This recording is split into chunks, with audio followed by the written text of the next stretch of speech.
성령이여 내 영혼을 충만케 하소서. 내 속에 강물이 넘쳐나게. 아멘. 성령이여 내 영혼을 충만케 하소서. 내 속에 강물이 넘쳐나게. 오 성령 하나님, 성령 하나님, 나 다시 새롭게 하소서. 아멘. 우리 처음부터 고백할까요? 성령이여 내 영혼을 충만케 하소서. 내 속에 강물이 넘쳐나게. 성령이여 내 영혼을 충만케 하소서. 내 속에 강물이 넘쳐나게. 오 성령 하나님, 오 성령 하나님, 나 다시 새롭게 하소서. 채우소서, 채우소서. 내 영혼이 세상 유혹 다 이기고 오직 주를 닮아가도록.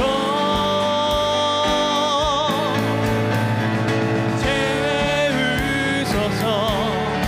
내 영혼이 세상 유혹 다 이기고 오직 주만 나타내도록. 우리 처음부터 고백할까요?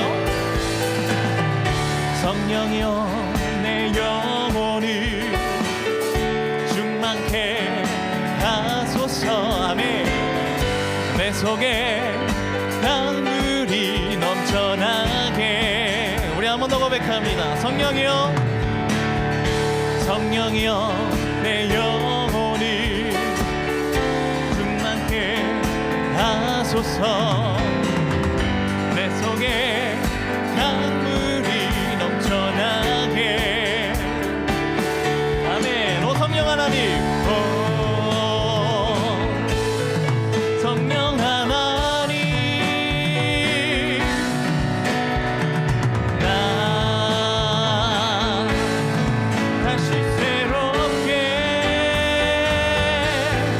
하소서. 우리 같이 고백할까요? 채우소서, 채우소서. 내 영혼이 세상 유혹 다시 닮아가도록. 채우소서, 채우소서. 내 영혼이 세상 유혹 다 이기고 오직 주만 나타내도록. 한 번 더 채우소서, 채우소서. 내 영혼이 세상 유혹 다 이기고 다시 주를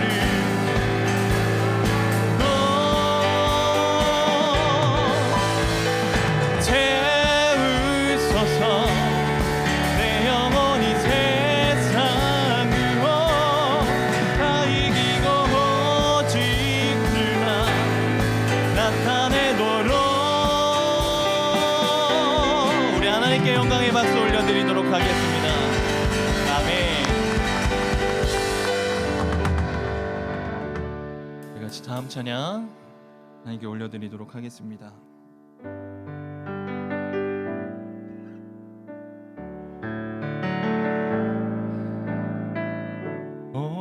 오소서 진리의 성령님, 이 땅 흔들며 임하소서. 거짓과 탐욕 죄악에 무너진 우리 가슴 정케 하소서. 오소서 오소서 은혜의 성령님, 하늘 가르고 임하소서. 거룩한 불꽃 하늘로서 임하사 타오르게 하소서. 주 영광 위에 그의 불길 타오르게 하소서. 진리의 말씀 이 땅 새롭게 하소서.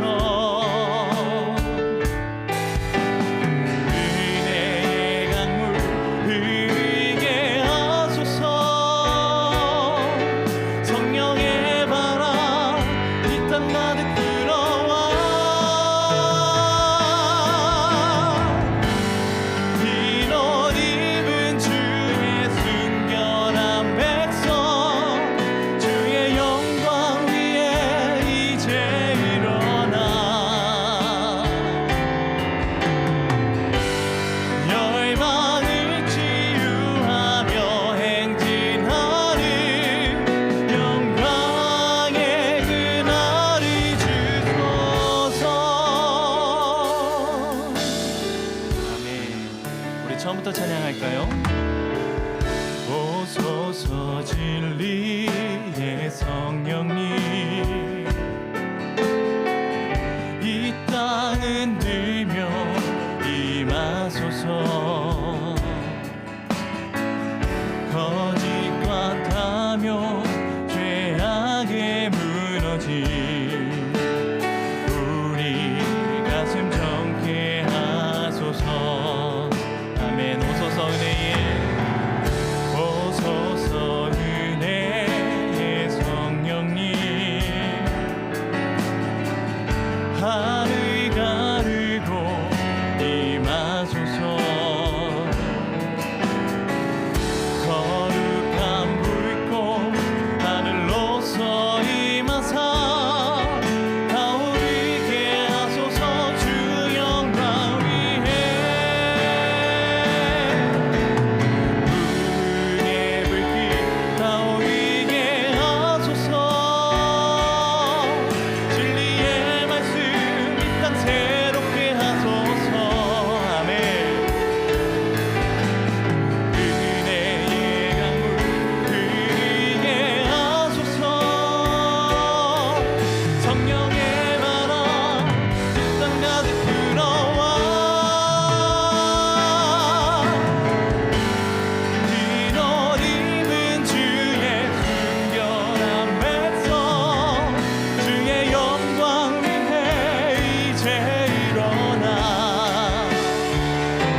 우리 같이 기도하기를 소원합니다. 하나님 아버지, 이 땅에 우리들의 생각이 가득하여지고 사사시대처럼 사람들의 그 자기 소견대로 따르는 이 세대를 봅니다. 우리가 이 가운데에서 성령님의 오심을 기대하며 성령님의 그 충만함으로 우리의 소견대로 살아가는 것이 아니라 우리의 왕이 되신 예수님을 따라 살게 해달라고 우리 같이 기도하며 나아가시겠습니다. 기도하겠습니다. 주님, 아버지, 하나님 아버지, 우리의 왕은 하나님이십니다. 하나님 아버지, 주님을 날마다 따르며 살아가는 우리가 되게 해주시고, 아버지 하나님, 우리의 소견대로 살아가지 않도록 하나님 은혜를 베풀어 주시옵소서.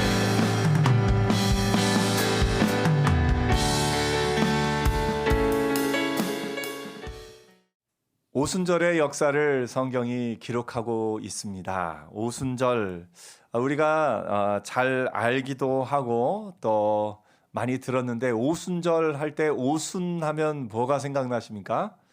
오순이라는 단어가 좀 낯설기는 하죠.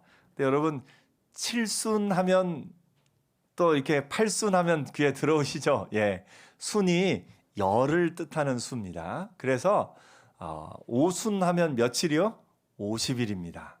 그래서 이 50일은 무엇으로부터 50일이냐면 6월절이 있지 않습니까? 예수님이 십자가에 달리시던 그 6월절 지난 후 안식일이 있고요.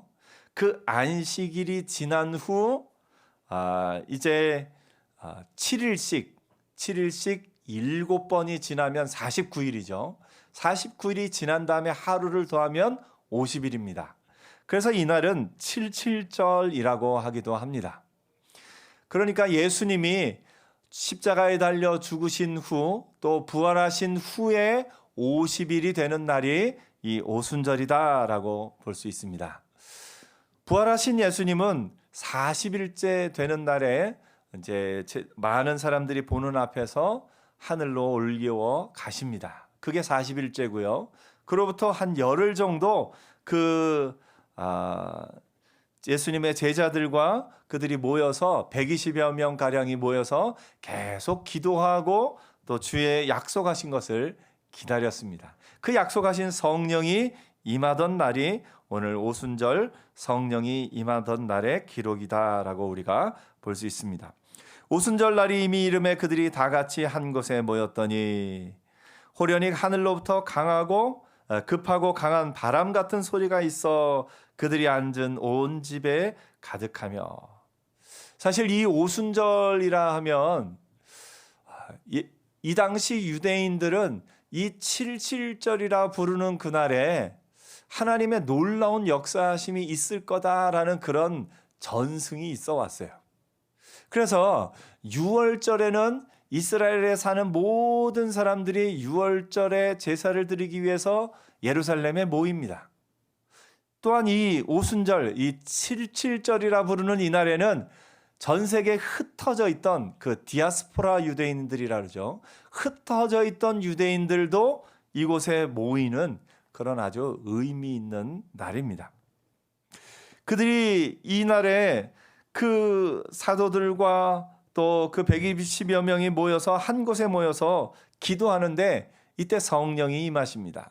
성령이 임하시던 사건을 청각적, 시각적으로 이렇게 표현합니다. 먼저 소리가 들리는데 어떤 소리가 들리냐면 호련히 하늘로부터 급하고 강한 바람 같은 소리가 있어.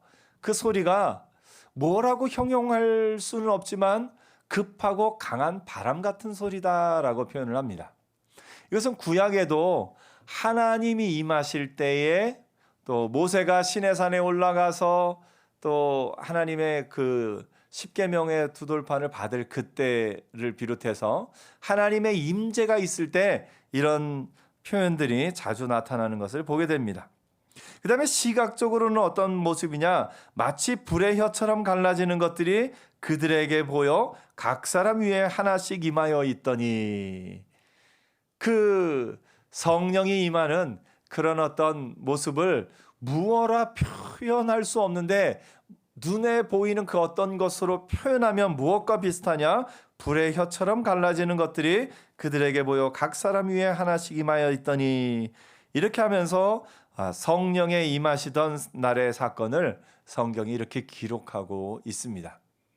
우리가 한 가지 이 말씀을 보면서 이날에 성령이 임하시던 이 사건이 이날 한 번만 있는 사건이냐, 아니면 오늘날에도 동일하게 성령이 임하실 때는 늘 이런 역사가 일어나느냐 하는 것을 우리가 한번 생각해 볼 필요가 있습니다. 이것을 이제 성경이 명확하게 이렇게 한 번이다 여러 번이다 말하고 있지는 않지만, 우리가 보면 성령이 처음 임하시던 때 이 역사는 조금 특별한 역사입니다. 물론 오늘날도 성령이 임하실 때 아주 특별한 역사로서 임할 때도 있지만, 모든 성령이 임하실 때 이 성경에 나타난 것과 동일하게 이런 역사로 나타나시는 것은 아닐 수 있습니다. 때로는 성경의 또 다른 부분에서 성령은 이제 바람이 불매 어디서 와서 어디로 가는지 알지 못하는데 성령이 임함도 이와 같으리라 말씀하기도 하고 있습니다. 그래서 이 오늘 본문에 나온 이 성령을 묘사한 이 사건은 이때 처음 임하셨을 때 강한 임재의 일회적인 사건이고, 그 이후에 성령이 임하시던 모든 사건은 이것과 동일하지는 않을 수 있다라는 걸 우리가 먼저 생각할 필요가 있습니다. 그 다음에 이날에 그들이 다 성령의 충만함을 받았다라고 표현하고 있는데, 성령의 충만함을 받았다라고 여기서 표현하기도 하고, 이 뒤에는 성령 세례라라고 표현하기도 하고, 이런 표현들이 있는데, 성령의 세례와 성령의 충만함을 받는 것, 요 두 가지가 섞여서 같은 내용을 이렇게 표현하고 있기도 합니다. 그래서 성령의 충만함을 받았다, 성령 세례를 받았다, 이제 같은 말로 우리가 생각할 수 있습니다. 그런데 그럼에도 불구하고 우리가 충만이라는 단어에 대해서는 조금 더 그러니까 사모함과 어떤 충만에 대한 인식을 좀 갖고 있어야 될 것 같습니다. 오늘 예수 믿는 저와 여러분은 모두 성령 받은 사람입니다. 아멘. 왜냐하면 성령께서 이 깨닫게 하시지 않고서는 그 누구도 예수를 주라 시인하며 고백하는 것 있을 수가 없고요. 또한 예수를 주라 시인하고 고백하는 그 순간에 성령이 또 우리와 함께 하시는 것을, 그 앞뒤 순서는 또 우리가 명확하게 자로잰 듯이 할 수는 없지만 성경이 이렇게 보여주고 있는 것을 보게 됩니다. 그래서 예수 믿은 우리는 모두 성령 받은 사람들이에요. 그런데 전체 집합을 보면 우리가 성령 받은 사람, 예수 믿는 사람인데, 그 안에 성령 충만함을 입은 어떤 증거들이 나타납니다. 그것이 성령 충만함을 입은 사람들에게서 어떤 것이 나타나느냐? 성경에 나타난 것으로 볼 때는 한편으로는 성령의 은사가 나타나요. 성령의 은사가 나타나서, 은사에는 뭐가 있죠? 우리가 은사하면 보통 많이 생각하는 게 이제 방언과 병 고치는 것, 이렇게 생각을 합니다. 그것과 더불어서 가르침의 은사, 지혜의 말씀의 은사, 지식의 말씀의 은사, 또한 섬기는 은사, 이런 것들이 다 성령께서 주시는 겁니다. 우리가 가르치는 걸 평소에도 잘할 수 있지만 성령이 함께 하셔서 가르치면 또 다른 부분에 가르침의 은사가 있는 것을 봅니다. 이 은사들은 고린도전서 이제 12장, 13장, 14장에는 은사에 대해서 많이 얘기하고 있는데, 은사의 특징은 뭐냐면 내 능력인 것은 아니에요. 은사를 가졌다고 해서 그게 내 능력인 것이 아니라, 은사는 누가 주시는 겁니까? 하나님이 주셔요. 성령이 주셔요. 때를 따라서. 그래서 그 은사의 목적은 뭐냐? 공동체의, 그 교회의 덕을 세우기 위함이다라고 성경이 말하고 있습니다. 병 고치는 은사를 가진 것이 내 능력인 것이 아니라 성령의 능력입니다. 그리고 그 은사는 교회의 덕을 세우기 위해서 성령께서 주시는 것을 보게 됩니다.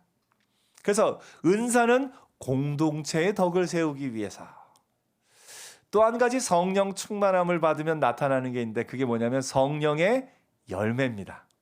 갈라디아서 5장에 나오는 성령의 열매 아시죠? 사랑과 희락과 화평과 오래 참음과 자비와 양성과 충성과 온유와 절제. 이것은 성령의 열매입니다. 이 성령의 열매는 개인의 삶을 통해서 나타납니다. 그래서 개인의 삶 가운데 성령의 열매가 나타나서 그가 성령 충만한 사람인 것을 증거합니다. 그래서 공동체 가운데는 성령 충만함이 공동체에 하나님이 주시는 여러 은사들로 나타나고 개인의 삶 가운데는 성령 충만함이 성령의 열매들로 나타나는 것을 봅니다. 오늘 성령 받은 저와 여러분 성령 충만하기를 축복합니다. 성령 충만하여서 여러분 가운데 성령의 은사들이 더 큰 은사들이 나타나는 은혜 있기를 축복합니다. 또한 성령 충만하여서 여러분의 삶 가운데 성령의 열매들이 나타나는 은혜가 있기를 축복합니다. 여러분의 삶에 성령의 열매를 생각해 보면 어떻게 작년보다 올해가 조금 더 많이 사랑하게 되었나요? 아멘? 작년보다 올해가 조금 더 기쁨, 또 조금 더 화평을 누리고 있나요? 예, 성령의 열매들이 여러분의 삶을 통해서 계속해서 나타나고 있습니다. 그래서 옆에 한번 축복해 주세요. 성령 충만하시기를 축복합니다. 아멘? 아멘. 처음 성령이 임하셨을 때 그 성령이 강력하게 임하셔서 성령 충만하여서 이 초대교회 사람들에게 놀라운 역사가 나타납니다. 근데 그 역사 가운데 가장 첫 번째 놀라운 역사가 뭔지 아십니까? 오늘 본문을 보니까 4절에 그들이 다 성령의 충만함을 받고 성령의 말하게 하심을 따라 다른 언어들로 말하기를 시작하니라. 이 성령의 말하게 하심을 따라 말하기 시작했다. 이게 놀라운 역사입니다.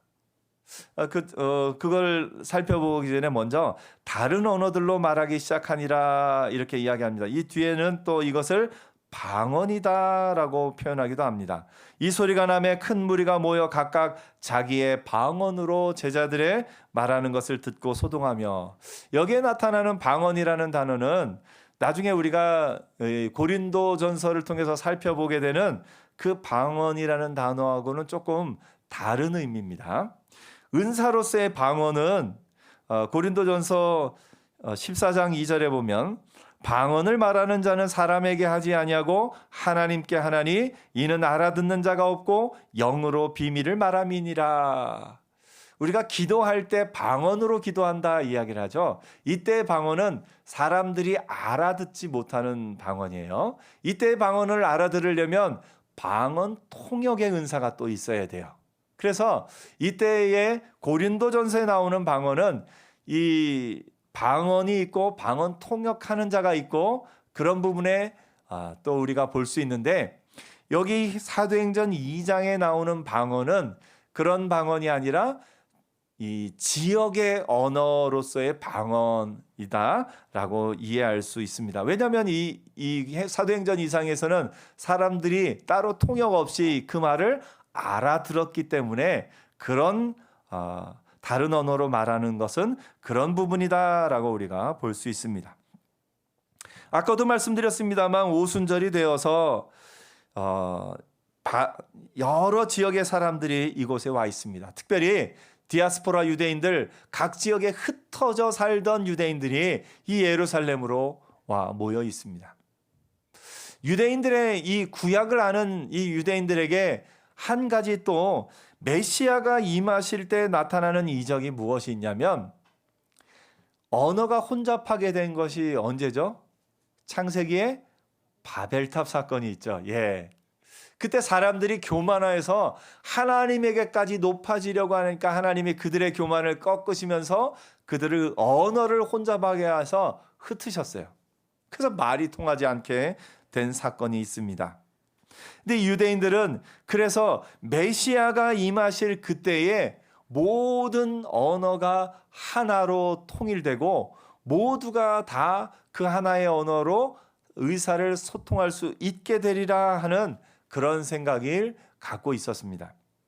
오늘 본문에 나타나는 성령이 임하셔서 그들이 다른 언어로 말하기 시작하는데 그 각 사람이 다 알아듣게 되는 사건이 이 놀라운 그런 역사를 보여주고 있습니다. 이것은 분명 자연스러운 역사가 아니라 좀 일상적이지 않은 초자연적인 기적이다라고 볼 수가 있습니다. 하나님이 보통은 우리의 삶 가운데 자연적으로 또 역사하시지만 때로는 하나님이 이렇게 초자연적으로 기적을 통하여 역사하는 일도 있는 것을 여러분 다 믿으시죠? 아멘. 하나님이 이렇게 초자연적으로 역사하기도 하십니다. 우리 삶 가운데 그러나 또 많은 부분에 있어서 하나님은 기적을 통하여서 초자연적인 역사를 통하여서 역사하기도 하시지만 우리의 삶을 통해서 우리를 통해서 하나님이 역사하시는 부분이 있습니다. 오늘 이 초대교회 성도들이 성령의 충만하심을 받고 그들의 삶이 변화되어서 새로운 삶의 모습들이 나타나게 되는데 그 핵심을 성경이 뭐라고 표현하냐면 성령이 말하게 하심을 따라 말한다라고 표현하고 있습니다.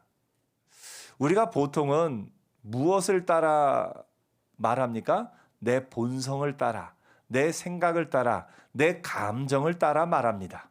그래서 내 마음에 있는 것을 바깥으로 이렇게 말합니다. 그래서 내가 어떤 상황에 있으면 이런 말을 하고 저런 상황에서는 이런 말을 하고 내 감정에 따라 내 본성에 따라 말을 합니다. 그런데 성령 충만한 사람들은 내 감정에 따라 말하는 사람이 아니라 성령이 말하게 하심을 따라 말하는 사람들입니다. 오늘 여러분 우리가 성령 충만함을 받아서 성령의 말하게 하심을 따라 말하는 은혜가 있기를 축복합니다. 누가 봐도 지금은 힘든 상황이에요. 그러면 우리 감정을 따라 말하면 어떻게 말합니까? 아이고야, 난 이제 망했다. 나는 이거를 할 수 없어. 이렇게 말하는 것이 우리 감정을 따라 말하는 겁니다. 근데 성령을 따라 말하는 사람은 뭐라고 말하냐? 내게 능력 주시는 자 안에서 내가 모든 것을 할 수 있다. 아멘. 예. 능력 주시는 자 안에서 저와 여러분이 모든 것을 할 수 있는 줄 믿습니다. 그래서 내 감정을 따라 내 본성을 따라 말하면 때로 안 돼, 할 수 없어 라고 말할 수 있지만 성령을 따라 말하면 아니야, 하나님이 은혜 주시면 이것도 할 수 있어 라고 말하는 것이 성령을 따라 말하는 겁니다. 내 감정을 따라 말하면 불평을 말하기 쉽습니다. 아니 왜 나한테는 이런 일만 생겨? 왜 이런 안 좋은 일이 나한테만 생기는 걸까 하면서 불평을 말하고 불만을 말합니다. 그러나 성령을 따라 말하는 사람들은 예수 안에서 모든 것이 합력하여 선을 이룰 거야. 때로는 지금 이것이 힘들고 어려운 상황이고 불평할 만한 상황이지만 하나님이 이것을 나에게 복으로 변하게 하셔서 이것이 합력하여 선을 이루게 될 거야 라고 말하는 것, 이것이 성령을 따라 말하는 것입니다. 오늘 여러분 성령 충만한 삶을 살기를 축복합니다. 말을 할 때 성령의 말하게 하심을 따라 말하는 은혜가 있기를 축복합니다. 특별히 가족들 간에 그래요. 가족들 간에 말하다 보면 너무 편하니까 뭐라고 말하고 싶습니까? 때로는 불평을 말하고 때로는 좀 센 소리도 나오고 때로는 이런저런 이야기들이 가족들이기 때문에 나올 수 있습니다. 우리의 본성의 말이 나올 때가 있습니다. 그럴 때 주여 나를 성령 충만하게 하소서 기도하고 성령 충만함을 입으면 가족들에게 말할 때도 어떤 말이 나옵니까? 내 본성의 말이 아니라 성령이 말하게 하심을 따라 하는 말이 나올 수 있습니다. 오늘 여러분의 지난 한 주간의 삶을 생각해 보십시오. 한번 우리의 삶을 한번 돌이켜 볼까요? 어떻게 성령이 말하게 하심을 따라 말할 때가 많았습니까? 아니면 내 본성을 따라 말할 때가 많았습니까? 또 그런 시간이 좀 이렇게 섞여 있지요. 앞으로의 한 주간 특별히 성령의 말하게 하심을 따라 말하는 한 주간 되기를 축복합니다. 성령께서 여러분의 입에 파수꾼을 두사 여러분의 입의 말이 사람을 살리는 말, 생명의 말이 가득하기를 축복합니다. 내 본성을 따라서는 아무래도 내 말이 사람의 마음에 힘을 빼기도 합니다. 아이고, 당신이 하는 일이 다 그렇지 뭐 하면서 때로 하다가 잘못했을 때 그거 힘을 빼는 말을 주기도 하고요. 아이고, 네가 하는 일이 뭐 다 그렇지 하면서 아이들에게 또 그런 말을 하기도 합니다. 우리의 본성은 나도 모르게 그런 말이 나옵니다. 그런데 성령이 말하게 하심을 따라 말하면 괜찮아, 다음번에는 더 잘할 수 있을 거야. 괜찮아, 내가 도와줄게 하면서 우리가 서로가 서로에게 힘이 되고 용기가 되는 그런 말을 하게 되는 것을 봅니다. 그래서 계속해서 우리가 기도해야 될 것은 주여 나를 성령 충만하게 하시고 내 입술의 말이 성령 충만한 말, 성령이 말하게 하심을 따라 말하는 그런 은혜가 있게 하옵소서. 우리가 그것을 위해서 계속해서 기도해야 할 줄 압니다. 성령의 말하게 하심을 따라 말하는 이 제자들의 말에 가장 큰 특징이 있습니다. 이것을 11절에는 이렇게 표현합니다. 우리가 다 우리의 각 언어로 하나님의 큰 일을 말함을 듣는도다. 성령이 말하게 하시면요, 여러 말들이 나오지만 그 가운데 하나님의 큰 일을 말하게 됩니다. 하나님이 하실 일을 말하게 돼요. 여러분, 믿음이 뭡니까? 믿음은 바라는 것들의 실상이다. 실상이 아니라 어떤 실상이요? 바라는 것들의 실상이에요. 여러분, 아이들이 갓난아기 때 조금 컸을 때 아이들이 막 개구지고 막 그럴 때 아이들이 때로 뭘 엎어뜨리기도 하고 넘어뜨리기도 하고 깨뜨리기도 하고 어지럽히고 막 그러면 실상은 어떻습니까? 아이고, 이 개구쟁이야. 아이고, 이 말썽꾸러기야. 실상은 그렇습니다. 그런데 바라는 것들의 실상은 뭡니까? 아이고, 이 큰일 할 녀석아. 아이고, 이 에너지 넘치는 녀석아. 너는 앞으로 큰일 할 거야. 이게 바라는 것들의 실상이에요. 여러분, 지금 현재 나의 상황의 실상은 어떻습니까? 이런 환경 저런 환경 어려움 가운데 있습니다. 실상을 생각하면 이런저런 어려움이 있습니다. 그러나 믿음은 뭡니까? 나의 삶은 하나님이 복 주시는 삶이야. 나의 삶을 통해서 하나님이 하나님의 역사를 이루실 거야 라고 우리가 바라는 것들의 실상, 그것을 고백할 수 있습니다. 그것이 믿음이고 그것이 하나님의 큰 일입니다. 우리나라가 6.25 전쟁으로 어려움 가운데 있을 때 사실은 전 세계에서 가장 가난한 나라였었죠. 그때의 그 시대를, 우리 가운데 그 시대를 살았던 분도 있지만 그 시대에 많은 사람이 우리나라를 스스로를 어떻게 생각했습니까? 이제 우리나라는 끝났다. 이제 우리에게는 소망이 없다. 그렇게 생각할 그 시대였습니다. 근데 믿음의 사람들은 그때에도 기도했지요. 하나님 우리나라를 회복시키시고 하나님 우리나라를 일으켜 세워 주옵시고 하나님이 우리나라를 사용하여 주옵소서. 하나님의 큰 일을 그때도 믿음의 사람들은 말했습니다. 하나님이 그 믿음의 사람들의 그 말대로 오늘 우리나라 가운데 하나님의 큰 일을 이루고 계신 줄 믿습니다. 우리가 믿음으로 선포하며 하나님의 큰 일을 말하며 그 은혜 가운데 살기를 축복합니다. 우리가 아이들을 볼 때 너는 하나님이 큰 일을 이루게 하실 거야. 하나님이 너를 통해 놀라운 역사를 이루실 거야. 실상은요, 실상은 그렇지 않을 수 있어요. 실상을 그렇지 않을 수 있지만 바라는 것들의 실상을 우리의 믿음을 담아서 성령의 말하게 하심을 따라 아이들을 축복하며 이 나라를 축복하며 우리가 믿음으로 선포하며 사는 저와 여러분 되기를 축복합니다. 이번 한 주간 성령의 말하게 하심을 따라 하나님의 큰 일을 선포하며 특별히 가까이 있는 가족들에게 너를 통해 당신을 통해 또 엄마를 통해 아빠를 통해 하나님이 놀라운 역사를 이루실 겁니다 라고 그 하나님의 역사를 선포하며 사는 복된 한 주간 되기를 축복합니다. 여러분의 입술의 열매를 하나님이 지으실 겁니다. 기도하겠습니다.